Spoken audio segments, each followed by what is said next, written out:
ዛሬ ሶስተኛውና የመጨረሻውን ክፍል እናያለን።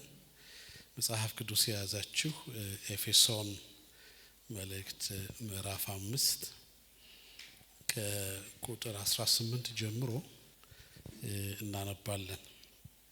መንፈስ ይሙላባችሁ እንጂ በወይን ጠጅ አትስከሩ፣ ይህ ማባከን ነውና። በመዝሙርና በዝማሬ በመንፈሳዊ ቅኔ እርስ በርሳችሁ ተነጋገሩ፣ ለጌታ በልባችሁ ተቀኙና ዘምሩ። ሁልጊዜ ስለ ሁሉ በጌታችን በኢየሱስ ክርስቶስ ስም አምላካችንና አባታችንን ስለ ሁሉ አመስግኑ። አሜን። አጭር ጸሎት እንጸልይ። ደጉ አምላካችን ጥቂት ጸጥታ በሕይወታችን እንዲሆን ወደ ቅዱስ ማደሪያ እንድንመጣ ደግሞ ላንተ እንድንሰግድ ደግሞ ዛሬም ቃል ኪዳናችንን አድሰን ጉዳያችን ካንተ ጋር እንደሆነ ስላወጅን እንድናውጅ ስለረዳህን እናመሰግንሃለን። ቤቱ ያንተ ነው፣ ጊዜው ያንተ ነው፣ ቃልህም ያንተ ነው።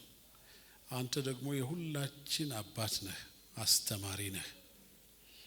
ለጊዜው የሚሆነውን ቃልህን ዛሬም አስተምረን። በልጅህ በኢየሱስ ክርስቶስ ስም ጸለይን፣ አሜን። ሁለቱ ሳምንት እዚህ ላችሁ እንደሆነ ርዕሳችን ዘመኑን ስለመዋጀት ሆኖ የመጀመሪያው ላይ ያተኮርነው ዘመንን የምንዋጅበት አንዱ መንገድ ጥበበኛ መሆን ነው፣ ሞኝ ያለ መሆን ነው የሚል ሀሳብ አንስተን ነው የተነጋገርነው። ባለፈው ሳምንት ደግሞ ዘመኑን የምንዋጅበት ሌላው መንገድ የእግዚአብሔርን ፈቃድ መለየት ነው እና የእግዚአብሔርን ፈቃድ አስተውሉ። እግዚአብሔርን ፈቃድ መለየት አንድ ነገር ነው፣ አስተውሎ መርጦ መሄድ ደግሞ ሌላ ነገር ነው። በዚህ መንገድ ነው ዘመኑን የምንዋጀው። ለምን? ዘመኑ ክፉ ስለሆነ። መጽሐፍ ቅዱስ ስለ ዘመን ክፋት ብዙ የሚነግረን ነገር አለ፣ ራሱን የቻለ አንድ ጊዜ ስለሆነ። ግን ባጭሩ ያለነው መጨረሻው ዘመን ላይ ነው እና ቀኖቹ አጭር ናቸው እና ከእንቅልፍ የምንነሳበት ጊዜ ነው፣ በብርሃን የምንመላለስበት ጊዜ ነው እና ይሄንን ነው የምንዋጀው በሚል ሀሳብ ነው የጀመርነው እና ዛሬ ሶስተኛውና መጨረሻው ከዚህ ክፍል የምንማረው ሀሳብ ዘመኑን የምንዋጅበት ሌላው በመንፈስ ቅዱስ ኃይል ነው የሚል ነው። በመንፈስ ቅዱስ ኃይል ብቻ ነው ዘመኑን የምንዋጀው። ጸሐፊው ነው ይሄን ያስቀመጠው። ጳውሎስ በጥንቃቄ እንዳስቀመጠው ይመስለኛል ሳይሆን ነው ከዚህ ከእግዚአብሔር ቃል ስላነሳን እና ዘመኑን ዋጁ፣ ቀኖቹ ክፉዎች ናቸው ካለ በኋላ ስለ የምንዋጅበት መንገድ ሲነግረን ወደ መጨረሻ ላይ ያመጣው በመንፈስ ይሙላባችሁ እንጂ በወይን ጠጅ አትስከሩ የሚል ነው። በጣም የሚገርም ሀሳብ ነው። ወደዚያ ከመሄዳችን በፊት እንደው ያነበብነው ክፍል ከጠቅላላው ሀሳብ ጋራ እንዴት እንደሚያዝ ትንሽ እናንሳ፣ ይጠቅመናል። ባይብል ስተዲም ስናደርግ ሊጠቅመን ይችላል። ስነ ጽሁፋዊ ይዘቱ እነዚህ አራት ቁጥሮች ስትመለከቷቸው ለሁለት የተከፈሉ ናቸው። ጥቂት ቁጥር ነው ግን ለሁለት ሀሳብ ነው የተከፈለ ነው። አንደኛው ሀሳብ አሁን ያነበብኩት መንፈስ ይሙላባችሁ እንጂ በወይን ጠጅ አትስከሩ የሚል ነው። ቀስ ብላችሁ ካያችሁት ውስጡ ምንድነው የሚያስረዳን? አድርግና አታድርግ የሚል ነው ሀሳብ አለው። አታድርግ ግን አድርግ። እነዚህ ሁለት በጣም ጥሩ የዘመን መለኪያዎች ናቸው። ዘመንን በጥንቃቄ ለማለፍ አንዱ ብልሃት መደረግ ያለበትን ማወቅና መደረግ የሌለበትን መለየት ነው። በእውነት የሰው ልጅ መደረግ ያለበትን እና የሌለበትን መለየት ካቃተው የቀን ጨለማ ማለት እሱ ነው። በቃ የቀን ክፉ የሚባለው ሰው መጋደሉ፣ በሰው ላይ የሚደርሰው ክፋት አይደለም። ያንን ክፋት የሚሰራው የሰው አእምሮ አድርግና አታድርግን መለየት አልቻለም ማለት ነው። እና ያ ነው ጥፋቱ። ስለዚህ የዘመን ክፋት መለኪያ አታድርግ ግን አድርግ በሚል ሐሳብ ላይ እናየዋለን። ይሄ ደግሞ አሁን ያነበብኩ ክፍል ነው። መንፈስ ይሙላባችሁ እንጂ በወይን ጠጅ አትስከሩ። ገልበጥ አድርጋችሁ ብታነቡት አትስከር ግን ይሙላብህ የሚል ሐሳብ አለው። ከዚያ ከቁጥር 19 ጀምሮ እስከ 20 ያለው ክፍል ደግሞ የሚገርም ሐሳብ አለው። ሐሳቡ ምንድነው? መንፈስ ይሙላባችሁ የሚለውን ቃል መሰረት አድርጎ እነዚህ 3 ቁጥሮች ውስጥ ያለ ሐሳብ ፍርጥም ያለ ሰፊ ሐሳብ ውስጡ ይዟል። ምንድነው እሱ ሐሳብ? መንፈስ የሞላበት ሰው የህይወቱ መገለጫ ምን እንደሆነ ያሳያል። አድርግ አታድርግ። መንፈስ ይሙላብህ። መንፈስ ሞልቶብኛል ካልክ ይሄን ትሆናለህ የሚል ሐሳብ አለው። እንግዲህ ገዢው ቃል ዛሬ የምናየው ሐሳብ መንፈስ ይሙላባችሁና በወይን ጠጅ አትስከሩ የሚለውን ሆኖ የሱን ዝርዝር እናያለን ማለት ነው። ይሄን ክፍል መንፈስ ይሙላባችሁ እንጂ በወይን ጠጅ አትስከሩ የሚለውን ሐሳብ ስንመለከት የሚነግረን ሌላ ደግሞ እይታ አለን። ቅድም አድርግ አታርግ ብለናል። አሁን ደግሞ አንዱ አስፈላጊ ነው፣ አንደኛው ደግሞ አላስፈላጊ ነው። አንዱ አስፈላጊ ነው፣ ሌላኛው ግን አላስፈላጊ ነው የሚል ሐሳብ ይነግራል። በኋላ አብራራዋለሁ።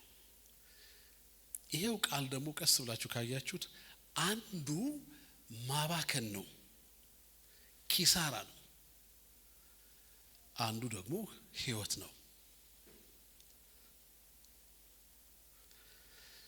እዚህ ይህንን ቃል ስናስብ እንግዲህ ዘመኑን የሚዋጅ ሰው ክርስቲያን አታድርግ የተባለውን ማድረግ የለበትም። አታድርግ ብቻ ሳይሆን መጽሐፉ የሚናገረው ደግሞ ፈልግ፣ ተጠማ የሚል ሐሳብ አለው። ይሙላባችሁ የሚለው ሐሳብና አይገባም የሚለውን ነገር ተውና የተገባ ነው የተባለው ነገር እሱን ፈልግ፣ እሱን ተጠማ የሚል ሐሳብ አለው። እና ይሄ በጣም አስደናቂ ነገር ነው። እንደው በጣም ውስጣችሁ እንዲቀመጥ እፈልጋለሁ። ምን ማለት ነው ይሄ አትስከሩ ይሙላባችሁ የሚለው ሐሳብ? አንዱ አስፈላጊ አንዱ አላስፈላጊ ነው። አንዱ ማባከን ነው፣ አንዱ ትርፍ ነው፣ ለትርፍ ነው። አንደኛው አታድርግ የተባለ ነው፣ አንደኛው ደግሞ ፈልገው የሚል ሐሳብ ውስጡ አለ። እነዚህን ነገሮች ስናስብ ሁለቱንም በወይን ጠጅ አትስከር የሚለውን ቃልና መንፈስ ይሙላባችሁ የሚለውን ቃል ስታስተያዩ ከሁለቱ ሐሳቦች በስተጀርባ ሁለቱንም የያዘ አንድ ምስጢር አለ። ሁለቱም ሐሳቦች የሚናገሩት ስለ ኃይል ነው። የትኛው ኃይል ስንል አንደኛው ከወይን ጠጅ የሚገኝ ኃይል ነው። ሁለተኛው ከእግዚአብሔር መንፈስ የሚገኝ ኃይል ነው። እና ምን ማለቱ ነው? የሰው ህይወት ከሱ ውጪ በሆነ ኃይል ይሞላና ሰው በውስጡ በገባው ኃይል ምክንያት አንድም እንዲህ ሊሆን ይችላል፣ አንድም እንደዚያ ሊሆን ይችላል። ይሄ ነው ችግሩ። የዘመን መጨረሻው ይሄው ነው። ሰው በምን ኃይል ስር እንዳለ ጠንቅቆ ካላወቀ ዘመኑን ጊዜውን መዋጀት አይችልም ብሎ ነው የሚያነሳውና ለምንድን ነው ታዲያ ወይን ጠጅን ከመንፈስ ቅዱስ ጋር ያነጻጸረው? ሁለቱ አይገናኙ። እውነቱን ነው። አንዱ ምድራዊ ነው እና አንዳንድ ጊዜ የሰው ህይወት በምድራዊ ኃይል ነው የሚሞላው። በምድራዊ ኃይል ነው የሚሞላው እና የሚኖረውም ሰው የሚኖረውም ያንኑ ነገር ነው። በተሞላው ልክ ነው የሚኖረው። ግን ደግሞ የሰው ህይወት በምድር ላይ በምድራዊ ኃይል ብቻ ሳይሆን በሰማያዊ ኃይል ይሞላል። እና መንፈስ ይሙላባችሁ የሚለው የሰው ህይወት እኮ ለራሱ ብቻ የተሰጠ አይደለም። እግዚአብሔር ወደ ሰው መጥቶ ሰው የዕለት ጉዳዩን ሲፈጽም ጉድ ሲል እግዚአብሔር መሐሪ ስለሆነ ጣልቃ ይገባና ኖ ኖ ኖ ኖ ኖ ኃይል ያስፈልጋል፣ ኃይል እዚህ አለ በማለት ኃይል ይሞላል። እና ብልህ ሰው ጊዜውን ተጠቀመ የሚባለው በምድራዊ ነገር ሳይሞላ በሰማያዊ ነገር ተሞልቶ ሲገኝ ነው። ግን ብዙ ሰው እንደሱ አይደለም። ብዙ ሰው አባካኝ ነው። ወደሚያባክነው ነገር ይዞራል። ስለዚህ ዘመኑን መዋጀት የሚቻለው አንድ ብርቱ ነገር፣ ብቸኛ ነገር የምትገዛለትን ኃይል ስትመርጥ ነው። ደግሞዋለሁ፣ የምትገዛለትን ኃይል ስትመርጥ ነው። የምትገዛለትን ኃይል ስትመርጥ ነው። እና እንደምታውቁት ሰው ብዙ ኃይል ይገዛዋል ማለት አለን ኃይል መቼስ ይሄ የሰውነት ኃይል ማለት ጡንቻችን እሱም ኃይል ነው።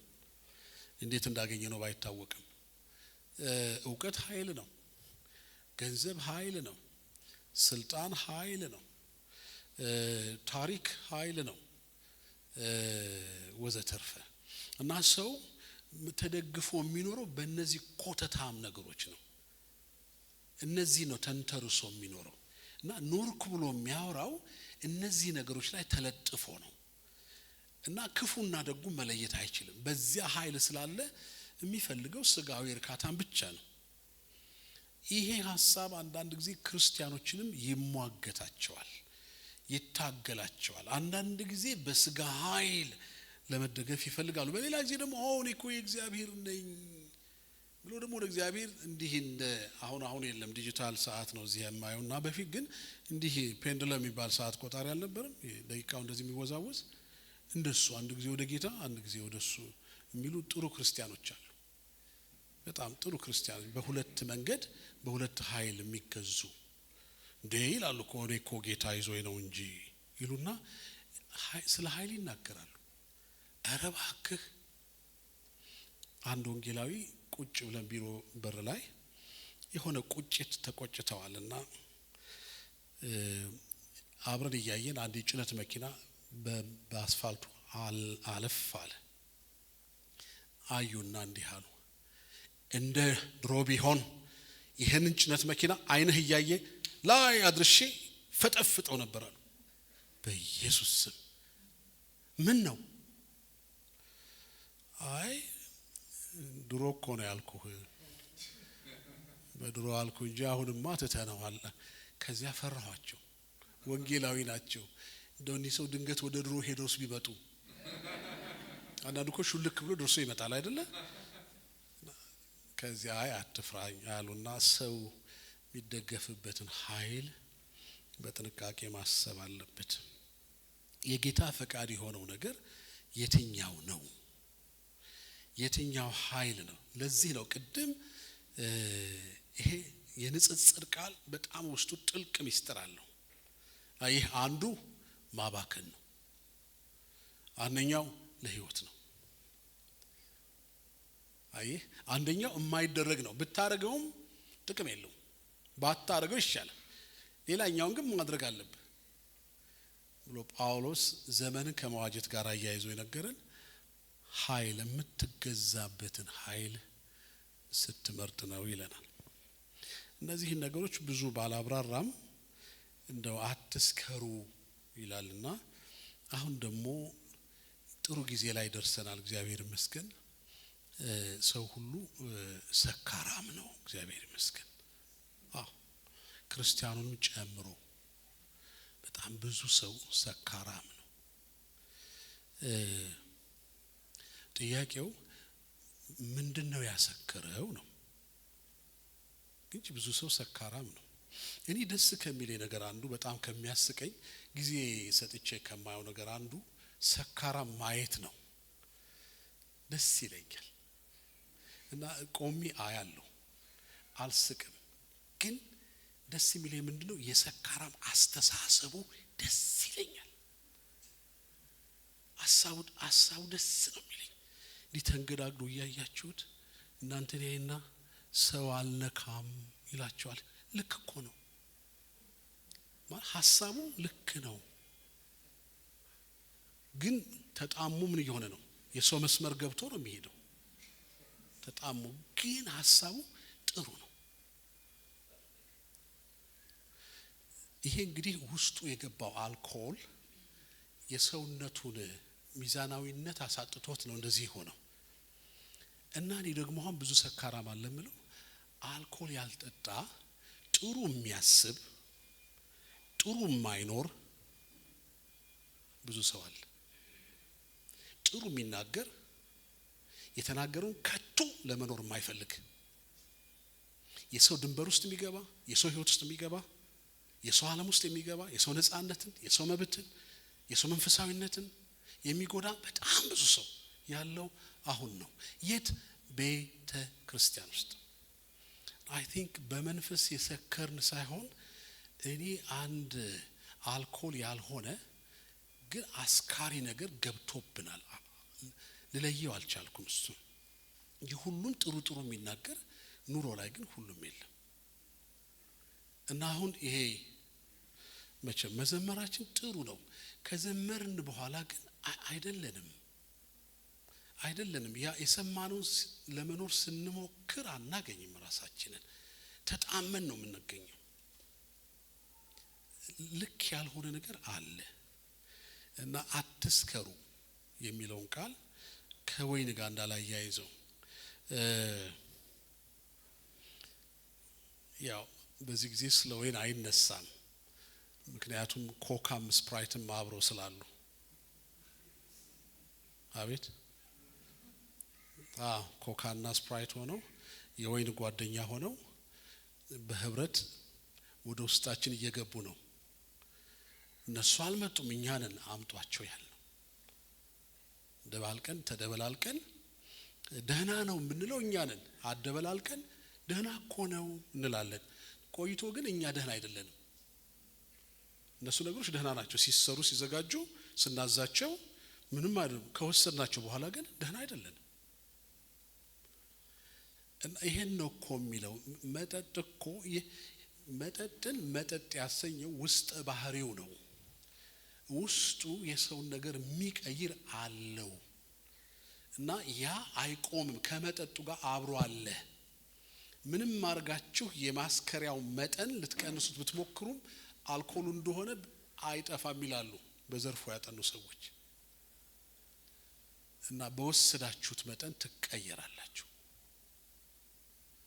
አንዳንዶች ሐኪም አዞላቸው ይጠጣሉ፣ እግዚአብሔር ይመስገን።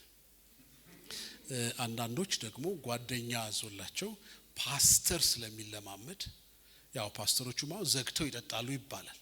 እኔ ባይኔ አላየሁም ግን ይባላል።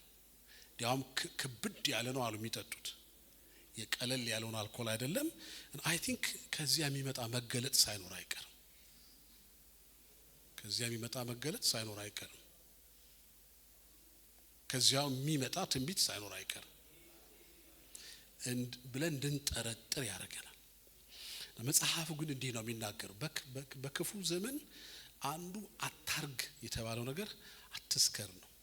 ለምን? የጨለማ ስራ ነው ይለናል። በቃ ፔሬድ ጊዜው ከእንቅልፍ የምትነሱበት አይደለም የሚለው ወደ መጨረሻ ላይ መጣ ነው እንትኑ የምንወስደው አይነት ምንም እንውሰድ ስለሱ ነገር መናገር አልፈልግም ግን መጽሐፉ የሚለው ይሄ የጨለማ ስራ ነው ይለናል ሉቃስ 12:45 ላይ አንድ ጥቅስ ላንብብላችሁ ያ ባሪያ ግን ጌታ እስኪመጣ ይዘገያል ብሎ በልቡ ቢያስብ እና ሎሌዎቹና ገረዶቹን ይመታ ይበላም ይጠጣም ይሰክርም ዘንድ ቢጀምር የዚያ ባሪያ ጌታ ባልጠበቃት ቀን ባላወቃት ሰዓት ይመጣል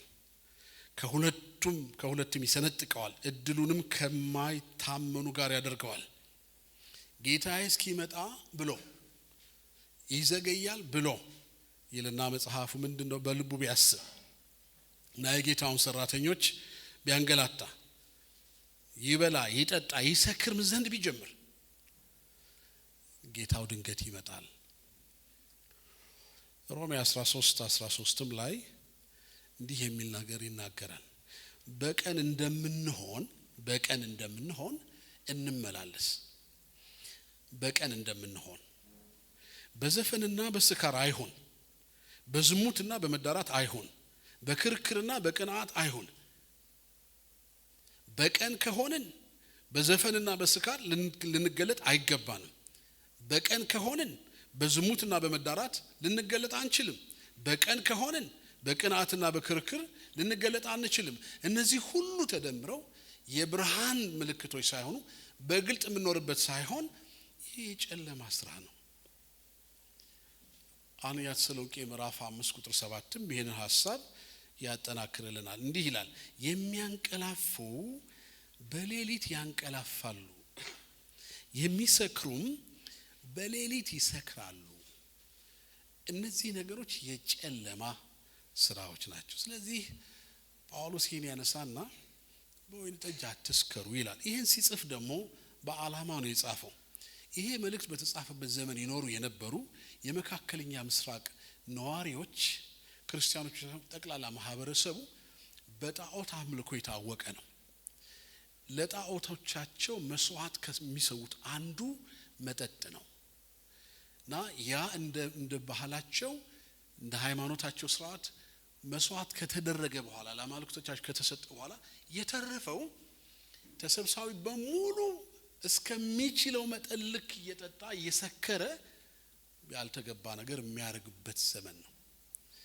በኖርማል ቀንም ማህበረሰቡ የሚታወቀው በስካር ነው በመጠጥና በስካር ነው ይሄ የማህበረሰብ ህይወት ነው ተብሎ ወደ ቤተ ክርስቲያን ጎትቶ ማምጣት አይገባም ነው የጳውሎስ ክርክር አይገባም ህብረተሰቡ ይጠጣል ሰው ሁሉ ተብሎ ታዲያ ይጠጣል አይባልም ህብረተሰቡ ሰካራም ከሆነ ሁሉም ነው የሚሰክረው ተብሎ አይሰከርም ቤተ ክርስቲያን ውስጥ ያለው ህይወት የኃይል ምርጫ አለበት የኃይል ምርጫ የሚገዛኝ ማህበረሰብ ውስጥ ያለው ነገር አይደለም የሚል ነውና አትስከሩ ብሎ ይነግረናል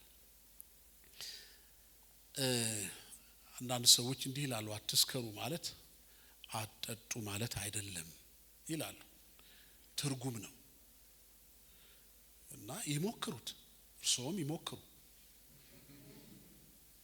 ይሄው ነው እና የጠጣ ደህና የሆነ ሰው ገጥሞኝ ያውቃል አንድ ወዳጄ እንደዚህ ብሎ በጣም ቀልዶብኛል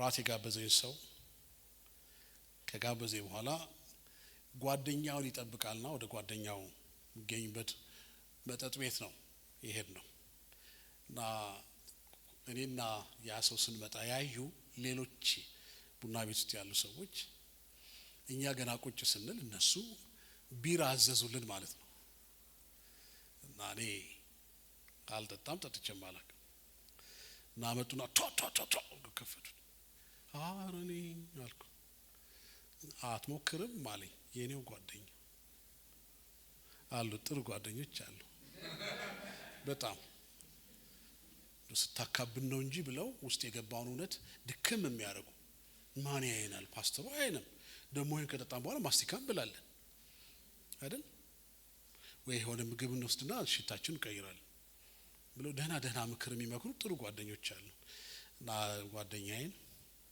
ዛሬና አሁን የምጀምርበት ምክንያት የለኝ እስከዛሬ ካላደረኩ አሁን ማርክበት ምንም ምክንያት የለም። እና እኔ ፔፕሲ አዘዝኩ። ያ የጓደኛ መጣ። ሰላም አለኝ። ምንድነው ስምህ ማን ነው? ምንድነው የምጠጣው አለኝ። ፔፕሲ። ይቅርታ ስምህ ማን ነው አለኝ። አያሌው። ከት ብሎ ስቆ አያሌው። አዎ እኔ ማቀው አያሌው ሁሉ እንዳንተ አይደለም። ቀጥ ብሎ የሚሄድ አያሌው አይቻላክም አለኝ። እና ሲቀልድ ምን አለ? እኔ ፔፕሲ ስለጠጣሁ ይቅርታ በዚች ግባና ሻወር ወስደህና አለኝ። እየቀለደ አይደለም፣ እየጎተተኝ ነው። የጎተታው አይነት ምንድነው? እልህ ውስጥ እንደገባ ነው። ሰው እንዴት ፔፕሲ ጠጥቶ ሻወር ይወስዳል? አጠገብ ቢራ የሚጠጣ ሰው ካለ የሚያሞቀው የትኛው ነው? ምን ነው ይሄ ነገር አይነሳም ፓስተር? ለታውሽ እሺ ይቅር አይታወቅም። ስለዚህ ነው አልኩት። መጽሐፍ ቅዱስ ሲነግረን አታድርግ የጨለማ ስራ ነው። እና በጨለማ ውስጥ ሆነህ የምትሰራው በሌላ ኃይል ስር ሆነህ የምትሰራው ስራ ነው የሚሆነው። እሱ ለምድር ነው የሚሆነው፣ ለሰማይ አይሆንም። አታድርገው ከተባለ አይደረግም። አሁን ያው ክርስቲያኖችም መጠጥ ቤት ከፍተው ይነግዳሉ። ጌታ የሰጣቸው ራእይ ስለሆነ ይሄን ቢሰሙ ደስ እንደማይላቸው አስባለሁ። ክፍል 2 ላይ ያለው ቃል ምን ይላል? አትስከሩ ብቻ ሳይሆን መንፈስ ይሙላባችሁ ይላል። ምን ማለት ነው? በየቀኑ ረድኤት የሚሆንህ ጸጋ፣ በየቀኑ ምሪት የሚሰጥህ፣ በየቀኑ በመገኘቱ አንተን የሚደግፍ፣ በመገኘቱ ወደ እውነት ሁሉ የሚመራህ የእግዚአብሔር መንፈስ ካንተ ጋር አለ። በሱ ሁን ማለት ነው። መንፈስ ይሙላባችሁ። ይሄ የኃይል መንፈስ ቅዱስ ሙላት የሚባለው ሐሳብ አይደለም። ይሄ ከስነ ምግባር ጋር የተገናኘ ነው። አየህ በመንፈስ መኖርህ የሚታወቀው በዚህ ነው። እኔን እኮ የሚረዳኝ የእግዚአብሔር መንፈስ ነው ስትል በመንፈስ መሆን ይታወቃል። እኔ እኮ ይሄን ማላረገው ጸጋው አግዞ ነው ስትል መንፈስ ቅዱስ አብሮህ እንዳለ ይታወቃል። ይሄን እኮ የተቃወምኩት የእግዚአብሔር ቃል ስለማይፈቅድ ነው ስትል የእግዚአብሔር መንፈስ ካንተ ጋር አለ። ይሄ እኮ እግዚአብሔርን አያስደስተውም ስትል የእግዚአብሔር መንፈስ አብሮህ አለ፣ መገኘቱ አብሮህ አለ። በሱ አቅም ይሄን ክፉ ዘመን መዋጀት ይቻላል ብሎ ይነግረናል። እዚህ መንፈስ ቅዱስ ይሙላባችሁ የሚለው ቃል ብርቱ ነው። ደግሞ ይሄ የአንድ ጊዜ ድርጊት ሳይሆን ክፍሉ የሚነግረን በየጊዜው፣ በየቀኑ፣ በየአውዱ ያለማቋረጥ በመንፈስ እንድንሆን የሚጋብዝ ክፍል ነው። ስለዚህ አትስከሩ፣ ግን የእግዚአብሔር መንፈስ መገኘት ውስጥ ሁኑ፣ ሁሉ ጊዜም በመገኘቱ ውስጥ ሁኑ የሚለውን ሐሳብ ያስጨብጠናል እንጂ ቀኑ ጨለማ ስለሆነ ክፉ ስለሆነ የሚያሳስበን ነገር ብዙ ነው። እንድንሆን የሚገፋፋን ነገር ብዙ ነው። ያለ እግዚአብሔር መንፈስ እርዳታ ክፉን ክፉ ማለት አይቻልም። ከክፉ መንገድ መመለስ አይቻልም። የእግዚአብሔር መንፈስ ሲረዳ ነው። እኛ ብዙ ስለተናገርን ወይም አጠገባችን ክርስቲያኖች ስላሉ ምን ተርፍ አድርጋችሁ ታስቡ ይሆናል። ኦፍ ኮርስ ክርስቲያኖች አጠገባችን በመሆናቸው ከክፋት እንድናለን። አብሮን ያላማኝ አብሮ ሲሆን የምንጠበቅበት መንገድ አለ። አንዝረከረክም። ወደኛ የሚመጣ ክፋትም ደፍሮ አይመጣም። የወንድም የእህቴ መገኘት ለኔ ጥቅም ስለሆነ እኔ እንኳን ብደክም የሚለኝ ሰው አጠገቤ የሚልክ ስለሆነ ለክርስቲያን ያስፈልጋል። ለዚህ ነው አንዱ ጠቀሜታው አብረን መሆናችን የሚጠቅመን ለዚህ ነው። ያለ እግዚአብሔር ፈቃድ ግን ያለ እግዚአብሔር መንፈስ ኃይል ግን ሬዚስት ማድረግ አንችልም፣ አይቻልም። ሁለተኛ ሐሳብ ምን ይነግረን? ይሄ መንፈስ ይሙላባችሁ የሚለው ቃል ክርስቲያኖች በመንፈስ መሆናቸው በምን ይታወቃል? ይሄ ውስጣዊ ነው። ሰው በመንፈስ ነኝ አይል ደግሞ አይባልም እኮ ማለት በመንፈስ ነኝ አይባልም። ኑሮ ስለሆነ እየኖር ነው የምናሳየው እንጂ እኔ እኮ በመንፈስ ነኝ ብለን መፎከር አንችልም። እና ያንን ያነሳና በክፉ ቀን በመንፈስ እየኖርን እንደሆነ መለኪያ መገለጫ ተቀምጧል። እሱን ይነግረናል። አንድ 5 አባባሎች እዚህ ውስጥ አሉ።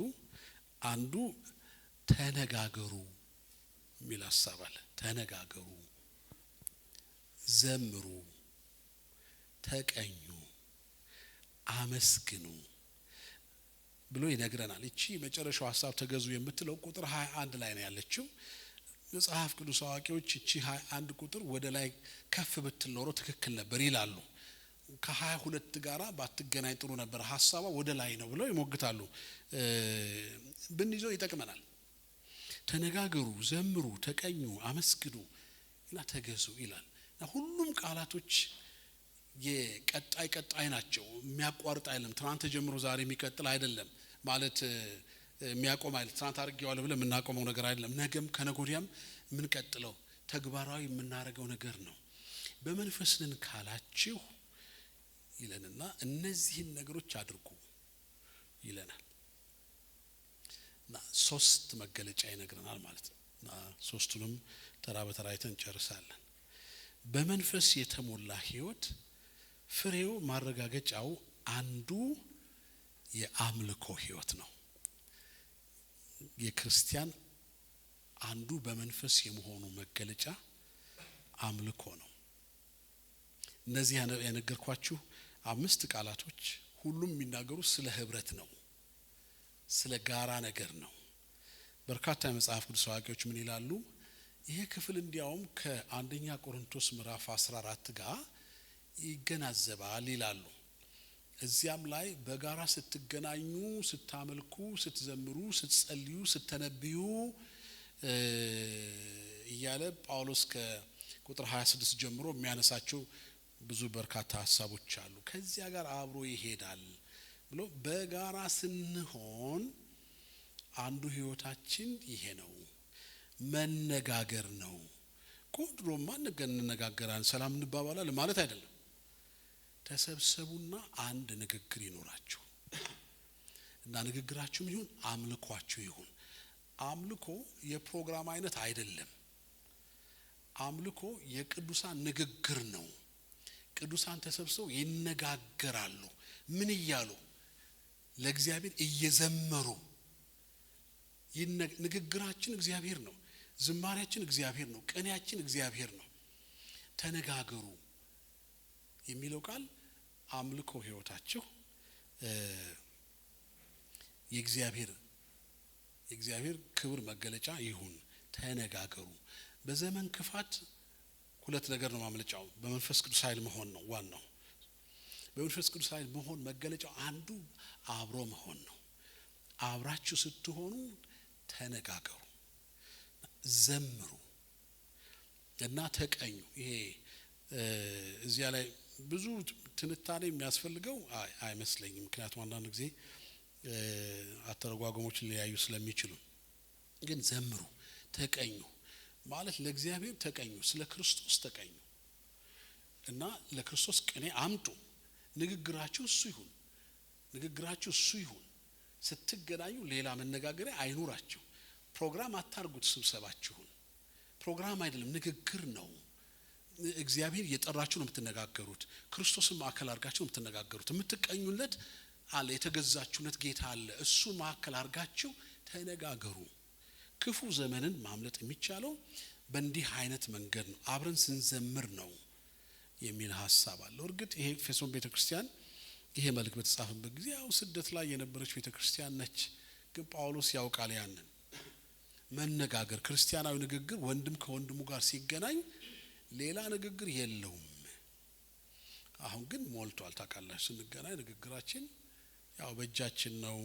አሁን ደግሞ እግዚአብሔር እርቶን ከሰው ጋር አንነጋገርም። ቸርች መተን እጃችን ጋር ነው የምንነጋገረው። ድሮ እጃችን ድምጽ አልነበረውም፣ ምስል አልነበረውም። አሁን እጃችን ድምጽም ምስልም አመጣ። ከሰው አለያየን፣ ከእግዚአብሔርም ጋር እንነጋገር። አንዳንድ ጊዜ ሰዎች እጃችን ሲያዩ እንዴ እጃችሁ ሲሉን ይኸው ስለ ጌታ እኮ ነው እንልና እናይና ግን እዚህ የምናየውን ጌታ ደግሞ አናስበው፣ አንከተለው እና የምንነጋገረው ከራሳችን ጋር ሆነ። የዘመን መጨረሻ ላይ ስንኖር እርስ በርስ በመገናኘት በአምልኮ ህይወት ራሳችንን እንድናስተካክል ያስፈልጋል። እንግዲህ እዚህ ውስጥ 3 ነገር ላንሳ። አንደኛው አምልኮአችን የግልም የጋራም መንፈሳዊ ተግባር ነው። የግላችንም ነው የጋራም ነው። አምልኮ እንደሱ ነው ባህሪው። እኔ ጌታ ይባረክ ይላል አንዳንድ ሰው ሲናገር፣ ጌታ ይባረክ እኔ ቤቴ ቁጭ ብዬ በሬን ዘግቼ ጌታዬን አመልከዋለሁ ይላል። ኧረ እባክህ ደስ ሲል ከሰው ተለይት ትችላለህ። ግን ስትጨርስ ግን ከዚህ አምልኮ ወጥተህ ከወንድም ጋር የምትገናኘው በግል አምልኮ ስትወጣ ያ እውነተኛ አምልኮ ከሆነ ያ አምልኮ ምን ያደርጋል መሰለህ? ወደ ሰው ይወስድሃል፣ ወደ ወንድም ወደ እህትህ ይወስድሃል፣ ወደ ቤተ ክርስቲያን ይወስድሃል እንጂ እዚያው አያስቀርህም።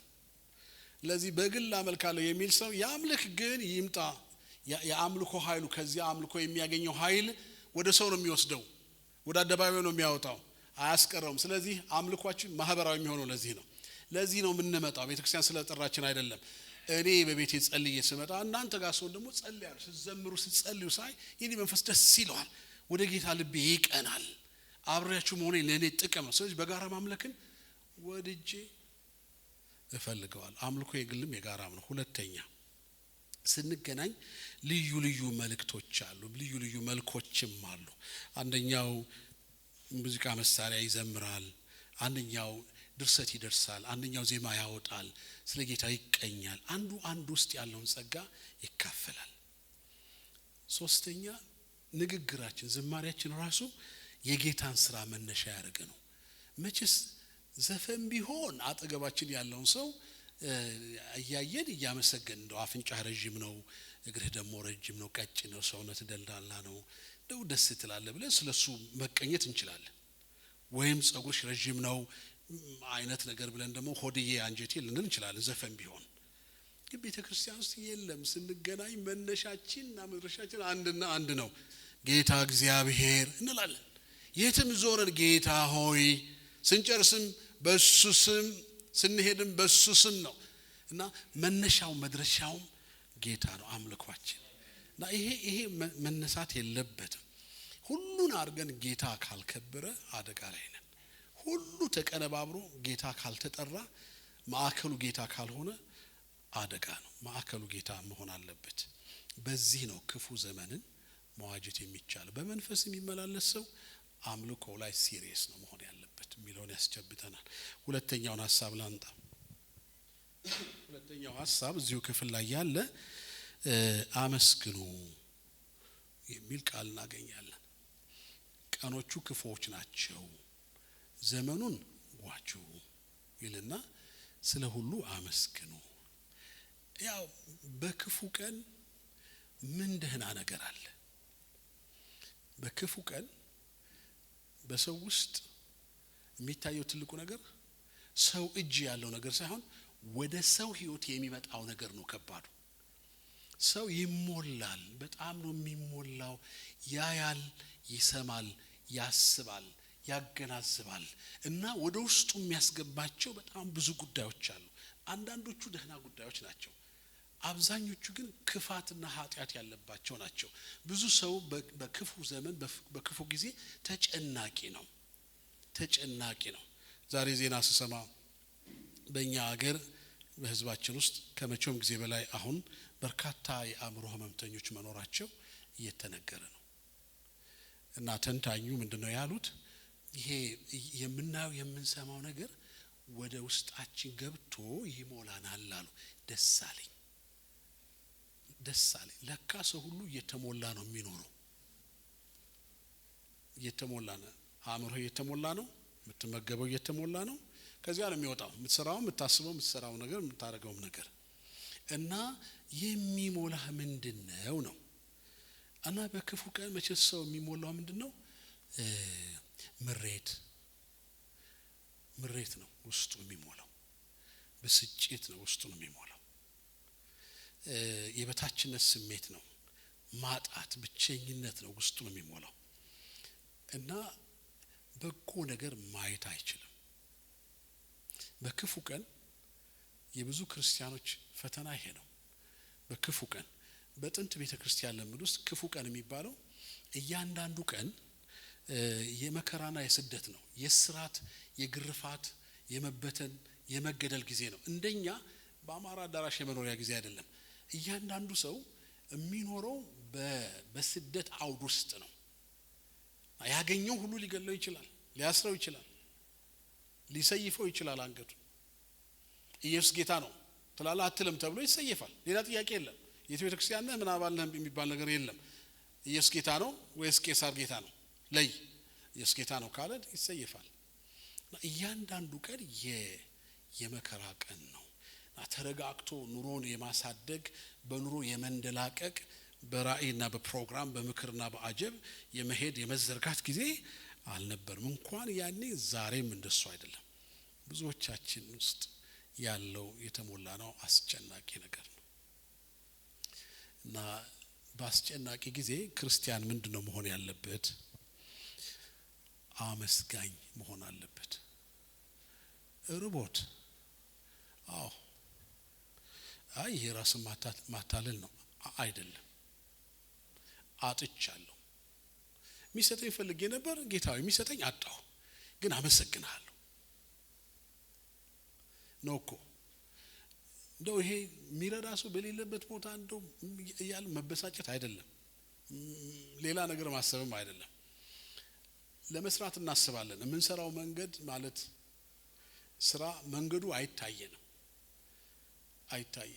መሆን እንፈልጋለን። ምን ሆነውን ነገር መሆን አንችልም። የሰርግ ፕሮግራም አስተባብራለሁና ቤተክርስቲያን የእህት ቤተክርስቲያን ተጋቢዎች እኛ ጋር መጡና ሲመጡ ሙሽሮቹ ያው ፈርስት ክላስ ናቸው። ያው ከእንትን ቤተክርስቲያን የመጡት አልናገርም። እና መኪኖቻቸው ግቢው ተጨናነቀ።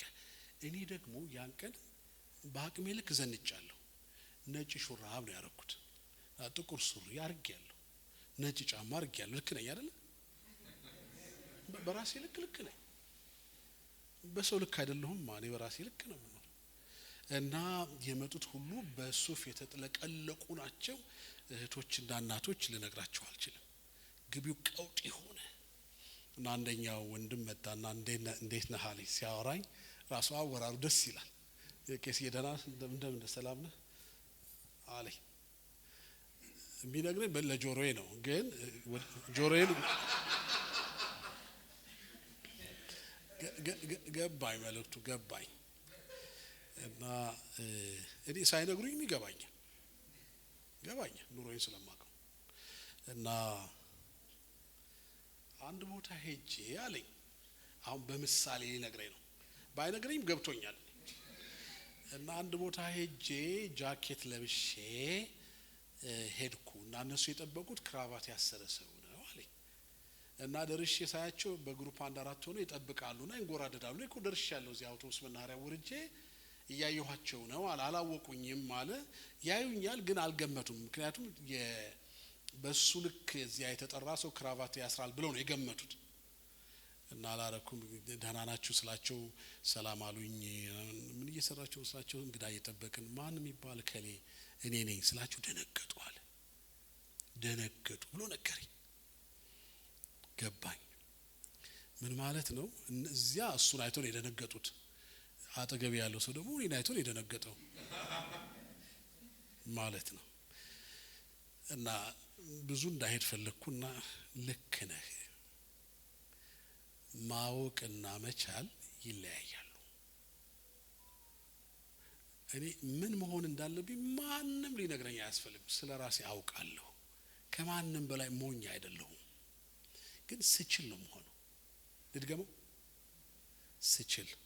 ሳልችል ጥሩ ሐሳብ አለኝ፣ ጥሩ ራእይ አለኝ። ጥሩ ራእይ ኖሮኝ ሐሳብ ኖሮኝ ማልችልበት ጊዜ አለ።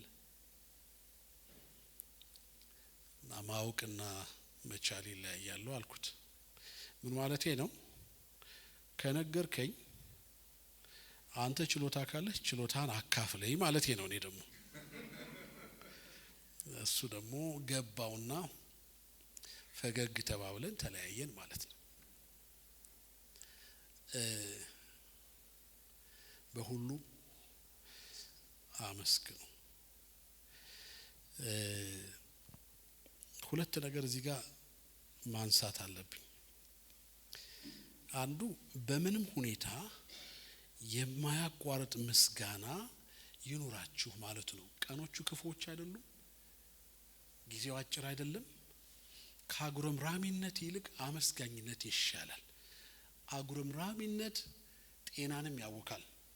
አጉረምራሚነት ከሰውም ጋር ያጋጫል። አጉረምራሚነት ከእግዚአብሔርም ጋር ያጋጫል። አጉረምራሚነት ባዶ ያረጋል። ማመስገን የምናመሰግነው እግዚአብሔርን ስለሆነ ወደኛ መምጣት የሚችል አምላክ ነው። ወደ አውዳችን ወደ ሁኔታችን መምጣት የሚችል አምላክ ነው።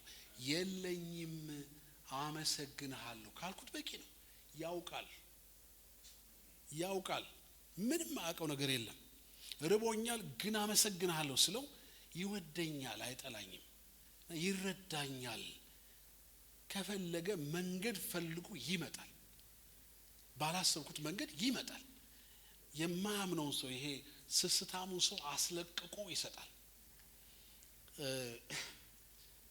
አንድ ሰው መጣ፣ ቄስ ሻይል ጋብዘህ አለኝ። እሺ አልኩትና ከቤት ወጣን። ትንሽ መንገድ እንደሄድን ምን ደሞ ለሻይ ለምን አደክመሃለሁ አለና በዚህው 10 ብር ሻይ ጠጣ አለኝና ሰጠኝ 10 ብር። እና ሄደሱ ቤት ስገባ 10 ብር አይደለም 100 ብር ነው። 100 ብር እንደሰጠኝ አልመሰለኝም። እሱም ያለኝ 10 ብር ነው። እና እኔ ጌታን አመሰገንኩ።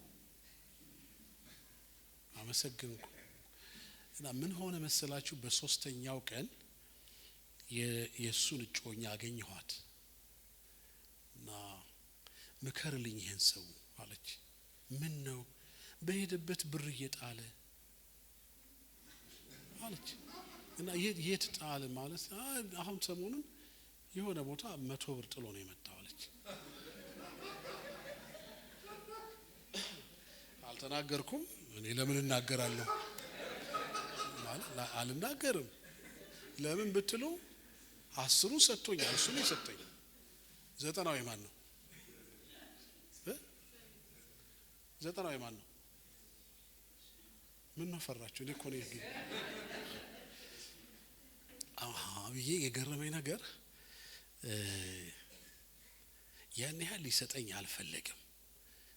ግን ብቻ በሱና በኔ መካከል መለኮት ገባ ማለት ነው። እኔ ደግሞ ያን ያህል ያስፈልገኝ ነበር በጊዜው። አስለቀቀልኝ ማለት ነው። ደግ ነው። ይሄ የማይሰጠውንም እጁ ፍልቅቅ አድርጎ አልፈልግም እያለ ይሰጣል፣ ያስለቅቃል። ብዙ ሰው መስጠት እየፈለገ አቅም ያንሰዋል። ፕላን ያደርግና ሌላ ነገር ውስጥ ይገባል። እና ብዙ ሰው እኮ ለመስጠት ንፉግ አይደለም። መስጠት እንደ ሞት የበረታ ስለሆነ ነው። ሰው ሁሉ ሞቶ ነው የሚሰጣችሁ፣ ደስ ብሎት አይደለም። ሞትት ብሎ ተጨንቆ አስቦ አውጥቶ ምን ይሻለኛል ብሎ ነው የሚሰጣችሁ። ይህ በቸርነት የሚሰጡ ሰዎች አይገኙም እንጂ እነሱ ዘና ፈታ ብለው ጌታ ብሎኛል ያው ዘና ብለው የሚሰጡ አሉ። በመስጠት ህይወታቸው የተሞላ ይሄ ዝም ብሎ ጉረኛ ሰጪ አይደለም አለ። መስጠት ውስጣቸው ያለ ለጋስ ሰዎች አሉ። እነሱ ጋር ሲደርሱ ስጦታቸው እናንተ ጋር እንኳን ሲመጣ በረከት ነው የሚሆነው። ራሱ የሚሰጡበት መንገድ እንኳን ራሱ በረከት ነው። ሌላኛው ይሄ ሞቶ የሚሰጣችሁ ሰው እንዲህ ይላል፣ እኔ እኮ ጌታ ተናግሮኝ ይላችኋል። መሞት እኮ ነው የሚነግራችሁ። ጌታ ነግሮኝ እኔ እምቢ ብየው ነበር፣ መጨረሻ ግን ያው መታዘዝ ስላለብኝ ሰጠው። ምን ማለት ነው? ሞቼ ነው የሰጠው ማለት ነው። ደስ ብሎኝ ሳይሆን ጌታ አስገድዶኝ ነው ማለት ነው። እሰይ እንኳን አስገድደው። ጌታ ካስገድደው ጥሩ ነው። እና በምንም ሁኔታ የማያቋርጥ ምስጋና አመስጋኝነት ያስፈልገናል። አንደኛ ተሰሎንቄ ምዕራፍ 5 ላይ በሁሉ አመስግኑ አይደለም የሚለው። ሁለተኛ ውስጥ ማነሳው ሐሳብ ስለ ሁሉ በእግዚአብሔር ረዳትነት መታመን ይነግረናል። በሁሉ አመስግኑ ካለ ከጀርባው ከምስጋና ጀርባ እምነት አለ፣ ተስፋ አለ። እግዚአብሔር ሆይ ተመስገን ስንለው አምነሃለሁ፣ የምትረዳኝ አንተ ነህ፣ ረድኤቴ አንተ ነህ ማለታችን ነው። አዋጃችን ነው። ባንተ ታመናለሁ ማለታችን ነው። ይሄንን በመዝሙር 121 ቁጥር 1 እና 2 እናያለን። ረድኤታችን እሱ እንደሆነ፣ ደጋፊያችን እሱ እንደሆነ ባለመላ ነው እሱ። በክፉ ቀን ሰው በከፋ ቀን መላ ያለው እግዚአብሔር ነው። ሰው እኮ መላ የለውም። መላ ስላጣ አይደለም የሚጨነቀው። እግዚአብሔር ጋር ግን መላ አለ። እኔ የሚረዳበት፣ አንተን የሚረዳበት፣ ጨለማውን የሚገፍበት፣ አቅጣጫውን የሚያስቀይርበት፣ የተዘጋውን በር የሚከፍትበት የራሱ መላ አለ። ስናመሰግነው እንታመነዋለን፣ አንጠረጥረውም። ይሄንን ማሰብ አለብን። ስናመሰግን መጽሐፉ ሶስተኛ ነገር ሲነግረን በክርስቶስ ስም አመስግኑ ይለናል።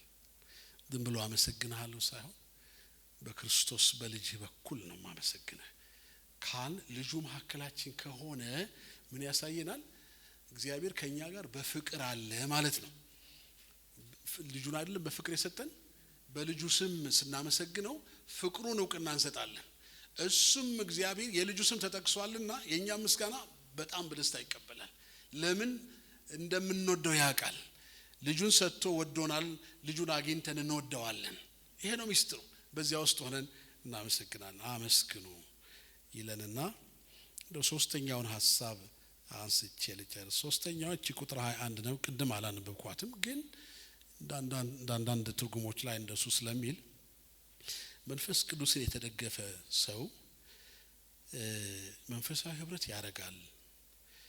እንደዚህ ስለሚል ለእያንዳንዳችሁ በክርስቶስ ፍርሃት የተገዛችሁ ሁኑ ስለሚል ዘመኑን ዋጁ የሚለው ሐሳብ ቃል በአዲስ ኪዳን በተጻፈበት ቋንቋ ይሄ 21ኛው ቁጥር ወደ ላይ ከላይኛው ሐሳብ ጋር እንዲያዝ ተደርጎ ነው የተጻፈውና ከዘመን መዋጀት ጋር ተያይዟል ይላሉ ሊቃውንትና ይጠቅመናል ብዬ ነው ማስበው።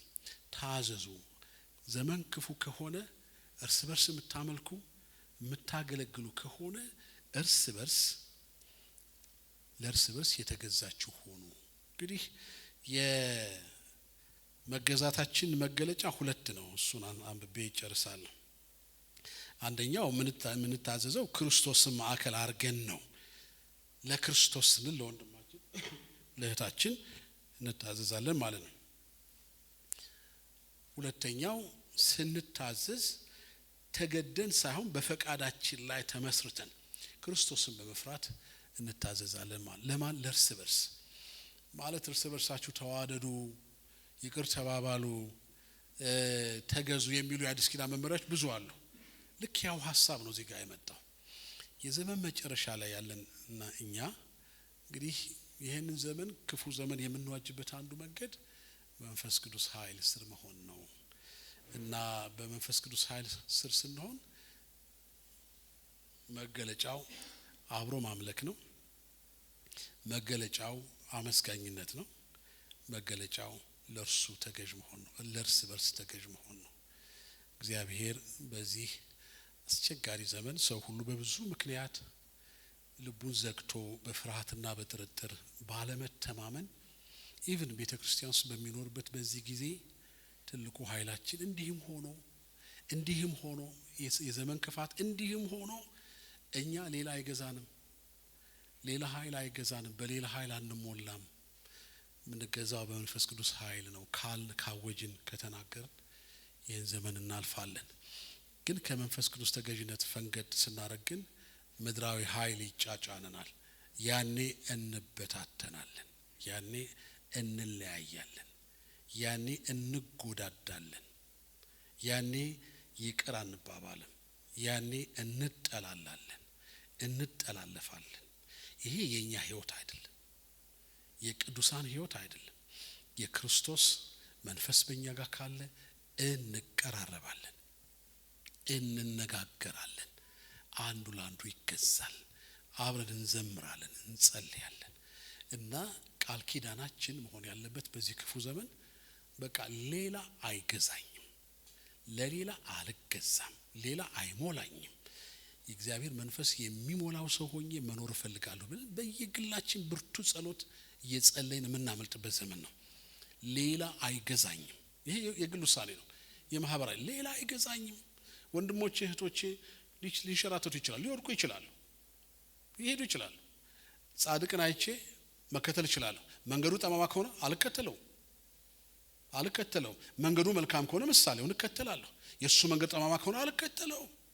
የእግዚአብሔር መንፈስ የሚሰጠኝን መመሪያ ነው የምከተለው፣ ማምለጥ ስለምፈልግ።